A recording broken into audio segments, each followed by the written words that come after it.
Welcome to our channel. If you're looking for unique and engaging content, you've come to the right place. Don't forget to hit the subscribe button to stay updated with all our latest videos, and turn on notifications to receive new uploads as soon as they're posted. We hope you'll join our family here and enjoy the content. And don't hesitate to watch this video until the end, where we promise to deliver everything exciting and valuable. Thank you for being here with us.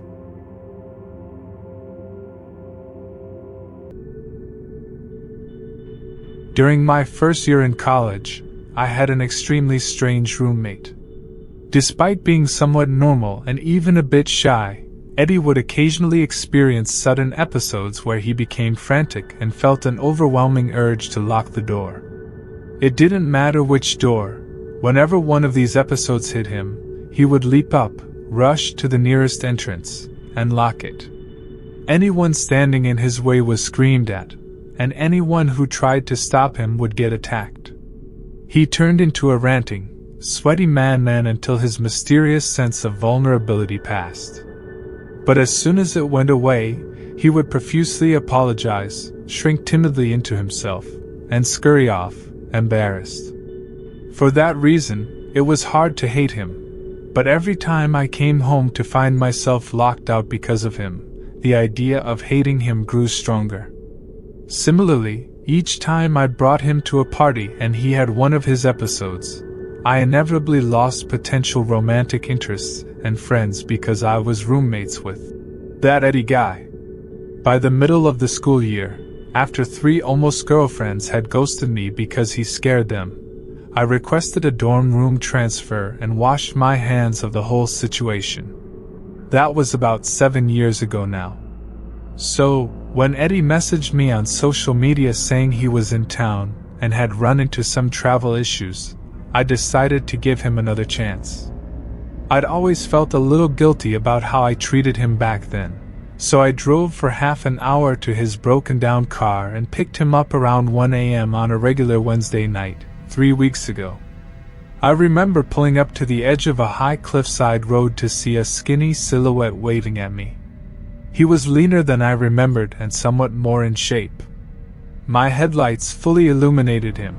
I saw his face glistening, and I laughed. That was Eddie, all right. Sweat was sort of his trademark. He hoisted a duffel bag and ran up to my passenger side, fiddling with the door handle repeatedly. "Don't pull it while I'm unlocking it," I told him. He waited a moment. I pressed the button, and he tried the handle at the same time. "Oops, wait," I said again, hitting unlock as I did so. "Okay, now." He finally managed to open the door and climbed in with a nervous laugh. "Sorry, man." His long legs folded up a bit as he got situated, and I could see his exposed ankles. "Thanks for picking me up," he said. I shrugged. "No problem at all. Do you know what's wrong with it?"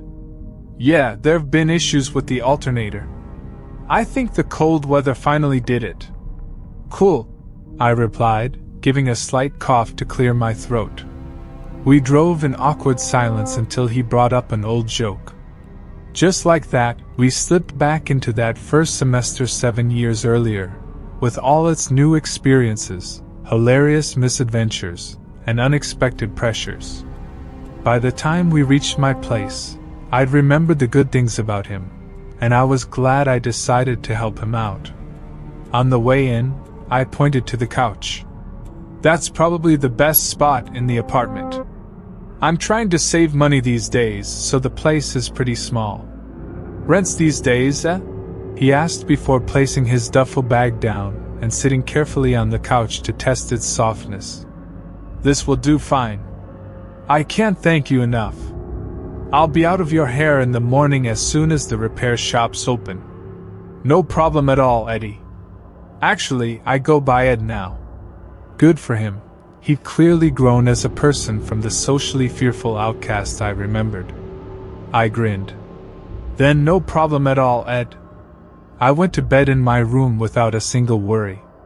It seemed like his issues had been resolved through maturity or medication, and who was I to judge someone for troubles beyond their control? That was in the past. Of course, I was completely wrong. Around 4 a.m., I woke up and got up to get a glass of water from the kitchen. I knew my own apartment well, so my footsteps were practically silent, but Eddie still sighed and stirred on the couch as if something was bothering him. I stood by the fridge, glass in hand, as he whimpered, struggled, and then leapt up in a frantic, terrified dash. He ran to my front door and slammed the deadbolt shut. He gave out a deep breath of relief and remained there with his head down while I tried to figure out the best way to let him know I was there. Well, if he was having an episode, there wasn't really a good way to approach him. "Ed," I said. He froze mightily, gasped in as much air as his lungs could hold, and then slowly turned around. His face was obscured in dimness since the only light came from various red or green pinpoints on the television and microwave, but I could tell he was sweating profusely. After a long moment, he managed to breathe again. "Finally," he said. "Oh hey, didn't see you there." "Yeah." I put my glass down on the counter. "You alright, dude?" He tried to make his laugh sound nonchalant, but it just came out nervous and high-strung. Same old. You know how it is." I went around the counter and approached him. He moved back a few steps, and I touched the door. "This is a safe neighborhood. There's nothing to worry about." He nodded awkwardly, unsure if I believed his calmness. I moved my hand to the deadbolt. I wanted to make sure he wouldn't get weird while I was asleep if I went back to bed. He made a sudden half-hearted leap toward me, hand out. "Don't!" At that moment, I started remembering the times I'd seen him attack people during an episode. "There's nothing out there," I said, gripping the deadbolt to turn it back toward me. But a very slight shadow moved somewhere in my vision. "What? No, it couldn't be." Reacting quickly, I put my eye to the peephole. My brain processed the curved panorama just in time to see a sliver of a silhouette disappear along the sidewalk to the left. Eddie moved closer, bringing the smell of his panicked sweat with him. "Did you see something?" "No," I lied. I kept staring out through the peephole, watching the quiet night in my otherwise unremarkable neighborhood. The asphalt glimmered darkly under the stars while distant lampposts cast long shadows across the grass. "Remind me again why you suddenly feel the need to lock the door?" Now that I wasn't actively trying to unlock it, he seemed slightly less manic. "I never told you because I thought you were starting to hate me, but when I was 8 years old, I suddenly felt like I should lock the door. I didn't and..." He shivered. "Some men broke in moments later and robbed us." I frowned at his glistening, shadowed face. "Jesus. Was anyone hurt?" He nodded between audible breaths. "My mom." Another 3 breaths passed in the otherwise silent darkness. "She didn't make it." "Damn," I said. I didn't know what else to say. Just, damn. "No wonder," I added. "No wonder." Before I could elaborate, the sound of something skittering outside reached us. He turned and listened in one rapid motion, like a startled animal, and I had to admit I wasn't entirely calm either. Still, I couldn't risk amplifying his anxiety. I did want to sleep again at some point. He whispered, "Where was that?" "It sounded like it came from the back," I whispered too. "I'm sure it's nothing. Let's go." I led the way, and we crept through my apartment. He made sure to mimic my steps, but he was still louder than me, and I nearly winced at every creak. By the time we entered my bedroom and reached a rear window, my nerves were raw. The window was fitted with stops that prevented it from opening all the way. I usually left it open for the breeze, even in the winter. We sat in total darkness in front of that thin rectangle of cool air, looking and listening. We sought any sign of what had made the noise. Have you ever actually listened to the sounds of the city at night? What I'd gotten used to as silence was anything but. Soft winds stirred a rustling in the nearby bushes. A train blew a horn in the unknown distance. A dog barked twice, briefly. An ambulance siren wailed across the horizon. Under it all, a constant low, haunting wail emanated from the nearby highway. I'd always hated that noise whenever I accidentally became aware of it because I thought it sounded like 1,000 ghosts screaming from very far away. But I wasn't about to tell Eddie that. It was about that time that my gaze landed upon something among the trees. When I'd first seen the closely bunched collection of white pinpoints, I'd assumed they were reflections from somewhere. Now though, as I watched them carefully, I was nearly certain I was seeing them rotate upwards. It was as if someone was spinning a wheel of light whose narrow side was facing us. From the size and distance, the wheel must have been 2 or 3 feet in diameter. I whispered, "What is that?" After finding it with help from my pointing finger, Eddie's stare deepened. "I've never seen anything like it. What could that possibly be?" I couldn't make sense of it. While I watched, it grew slightly dimmer, and then slightly brighter. "It's definitely casting light around it. I think I saw some leaves above it. Is it changing?"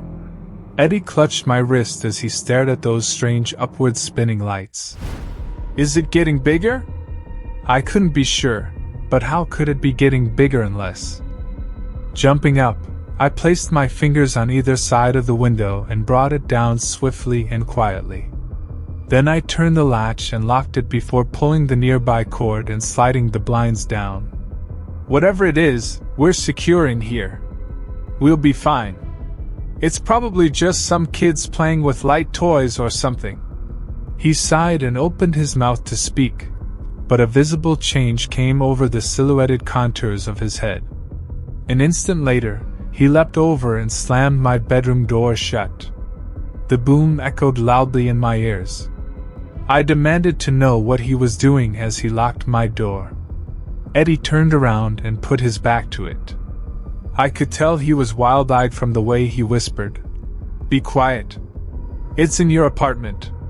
The adrenaline spike from the slammed door made me a little angrier than I wanted to be. "What? What's in my apartment?" His frantic whisper was nearly a hiss. "I don't know. I just know that we have to keep this door locked." I was fuming, but if I spoke, I would have said something I regretted. So, we stood there in the dark for a solid few minutes.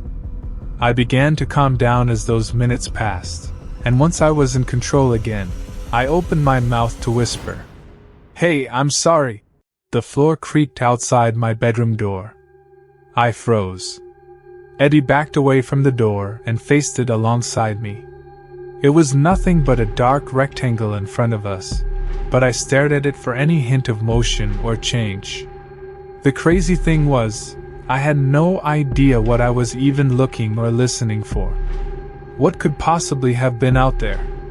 Not only had we left the front door locked, there had been no sound of entry, forced or otherwise. If there was someone or something out there, how had they gotten in? Dim light began to move across the walls of my room, and I waited for the sound of a passing car, but none came. As we watched the door, brighter lights began to roll upwards around us again, as if someone was spinning some sort of lit wheel. It didn't take long for us to realize that whatever we'd seen in the distance outside was growing closer to my window behind the blinds. Something was coming nearer, but neither of us dared to look away from my bedroom door for even an instant. Then I saw it. Between moving lines of shadow and light, I could have sworn my door handle had changed angles. I backed away. A look at the blind showed definite lights spinning closer, as if they were right outside the window and about to come up against it. Grabbing Eddie by the shoulder, I pulled him with me into my tiny one-person bathroom. He closed and locked the door the instant we were inside. My heart was hammering in my chest to the point of actual pain. Grunting my whisper, I asked, "What the hell is happening?" He shook his head. "I have no idea." "Are you sure?" I asked him, squeezing his wrists. "This all started with that robbery and attack on your mom, right?" "No," he whispered back.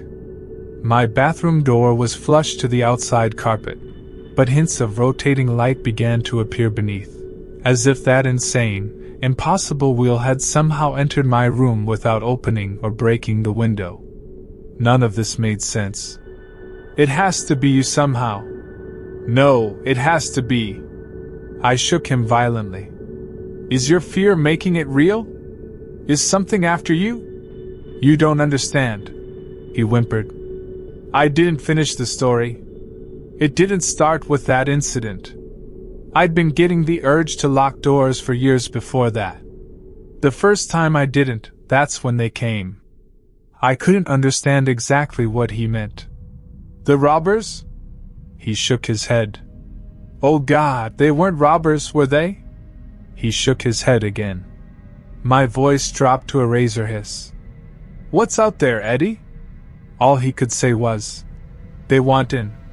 Something about the way he said it finally made me understand. "It's not about the bathroom door, is it?" I looked out through it, thinking of my bedroom door and my apartment door beyond that. "It's not about the literal entrance to the room you're in." The rotating light below began intensifying as whatever was out there approached our hiding spot. His panicked grip on my hands told me I was right. "Then why do you lock real doors, Eddie?" I shook him until he looked at me despite his fear. "Is it a metaphor? Does it make you feel better? Does it close them off somehow? Why isn't it working this time?" He began to cry, sending mixed drops of tears and sweat onto my forearms. I couldn't take it anymore. "I'm tired of the constant struggle." The high cliffside curb where I'd picked him up flashed through my mind, clear as crystal, and the fear that had been building since that moment I saw him wake suddenly left me. He'd gone to that cliff for a reason, and he probably had second thoughts as he stood there alone in the dark. Completely calm, I asked, "Your car didn't break down, did it?" He shook his head. "You messaged everyone, didn't you?" He nodded. "And I was the only one that responded." He rocked back and forth in front of me. "I just couldn't take it anymore. They want in. They're always out there. They want in. I always lock them out, but they never stop. I'm tired of being terrified every minute of every day."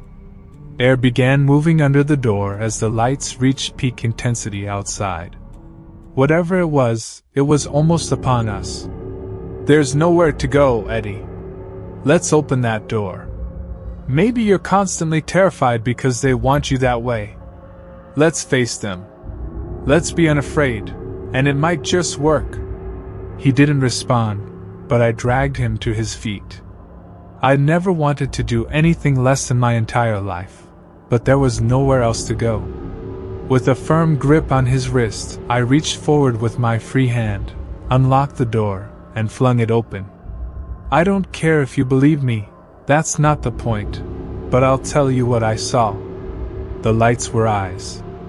They were bright enough to obscure the grotesque moving body beneath. I still can't understand how it was spinning like that. Snake-like curves connected things in shadow. Every blazing pinpoint swung up, flashed us with images of hatred and fear and paranoia, and then continued past, moving on too fast to process.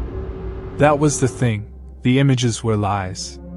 My girlfriend was cheating on me. My teachers at school had thought of me as a failure.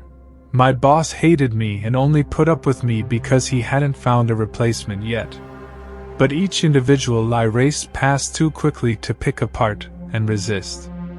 I knew they weren't true, but they just kept coming. At the heart of this creature, I sensed a hunger for fear.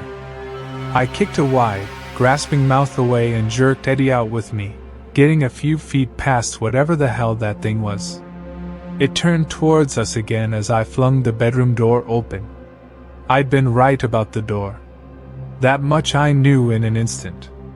The madly spinning shadows and light failed to illuminate the beast that lay beyond that door. Immediately, I knew the thing behind us was just a servant to this, because this was so much worse. The only thing I truly registered was a melted face. Its misshapen gaze seized the beating heart muscles in my chest and filled me with absolute terror, as if it had the power to reach inside me and dredge out all the blackness and animal fear in the corners of my human soul. I knew these things didn't want into my apartment or my bedroom. It wasn't so simple as that. They wanted into our world, and Eddie was some sort of conduit for that nightmarish goal. He always had been. I had the knife-like vicious sense that I needed to kill him immediately. But maybe that urge came from the emotions these creatures were giving off. As the sludge-specked creature with the melted face began a rising scream that threatened to deafen me, I did what I had to do. I grabbed the heavy lamp from my nightstand and smashed my window clean through. I threw Eddie out a moment after and then pulled my arm from a burning grip of caustic acid to escape. I could only lay on the ground screaming as Eddie did the rest by dragging me away from that place. That was 3 weeks ago. The burn from the grasping hand of that sludge creature refused to heal. The doctors at the emergency room couldn't make heads or tails of it. Something had burned the shape of a melted hand around my forearm and continued to burn as they studied it. They could find no acid, no catalyst, and no heat. Eventually, they had to release me, of course. Their lack of understanding didn't lessen the hefty medical bill any. I parted from Eddie the next day, telling him to stay strong and remain unafraid. We'd beaten the forces of hatred and paranoia personified and escaped with our lives by charging through rather than hiding. He seemed unconvinced and repeatedly said that we hadn't done anything, that I dragged him out of there, and that without me, he didn't know if he could do it. But I have a life to live. I told him I had to pay off that ER bill and find a new place. He understood, or at least he said that he did. Today, I saw Eddie again. He didn't know I was there because it was just a chance encounter on a city street.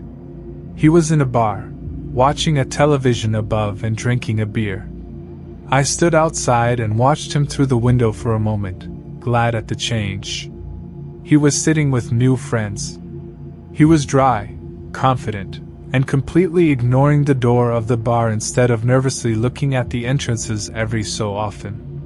It was such a positive change that I actually went inside with a smile. But I stopped about 10 feet behind him as, over the noise of the bar television above, I began to hear what he was talking about. His words floated in the air with a nearly perceptible stench.